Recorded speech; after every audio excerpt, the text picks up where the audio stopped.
हिंदी बहुत ही प्रभावशाली और प्रेम से पूर्ण भाषा है। हिंदी महज भाषा नहीं, हिंदुस्तान की पहचान है।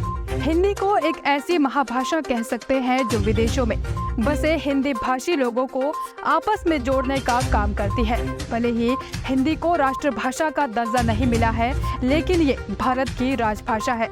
नमस्कार, स्वागत है आपका इस खास पेशकश में। मैं हूं शिवानी लगवाल और आप देख रहे हैं Q24 लाइव। बदलते युग में हिंदी का महत्व कम होने लगा है।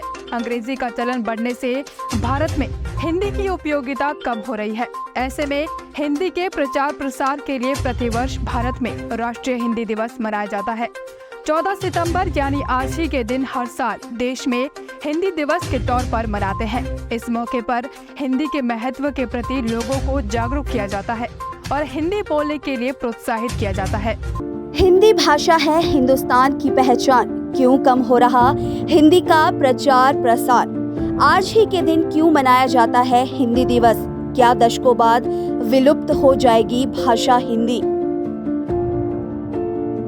वर्ष 1918 में गांधी जी ने हिंदी साहित्य सम्मेलन में हिंदी भाषा को राजभाषा बनाने को कहा था। इसे गांधी जी ने जनमानस की भाषा भी कहा था। ये निर्णय 14 सितंबर को लिया गया। इसी दिन हिंदी के मूर्धन्य साहित्यकार व्यवहार राजेंद्र सिंह का 50वां जन्मदिन था। इस कारण हिंदी दिवस के लिए इस दिन को श्रेष्ठ माना गया था। हालांकि जब राष्ट्रभाषा के रूप में इसे चुना गया और लागू किया गया तो हिंदी भाषी राज्य के लोग इसका विरोध करने लगे और अंग्रेजी को भी राजभाषा का दर्जा देना पड़ा। इस कारण हिंदी में भी अंग्रेजी भाषा का प्रभाव पड़ने लगा। हिमाचल प्रदेश में भी सरकारी कामकाज में हिंदी का अधिक प्रयोग हो, ये प्रयास शांता कुमार ने पहली बार हिमाचल प्रदेश के मुख्यमंत्री बनने पर किया था। शांता कुमार ने प्रशासन में हिंदी को लागू करवाया था। इतना ही नहीं, अंग्रेजी के सभी टाइपराइटर के कीबोर्ड बदलने के आदेश भी दिए थे, जिससे कि अधिक से अधिक कामकाज हिंदी में ही हो। 1977 में प्रदेश में पहली बार गठित भाजपा सरकार के शासनकाल में ही सरकारी विभागों में बड़े स्तर पर हिंदी के प्रयोग के प्रयास शुरू किए गए थे। इसके पीछे तत्कालीन मुख्यमंत्री और हिंदी प्रेमी शांता कुमार की सोच थी। शांता कुमार ने ही प्रशासन में हिंदी को लागू करवाया था और हिंदी के अधिक प्रयोग को प्रोत्साहित किया था। बोलने वालों की संख्या के अनुसार अंग्रेजी और चीनी भाषा के बाद हिंदी भाषा पूरी दुनिया में तीसरी सबसे बड़ी भाषा है, लेकिन उससे अच्छी तरह से समझने, पढ़ने और लिखने वालों में ये संख्या बहुत ही कम है।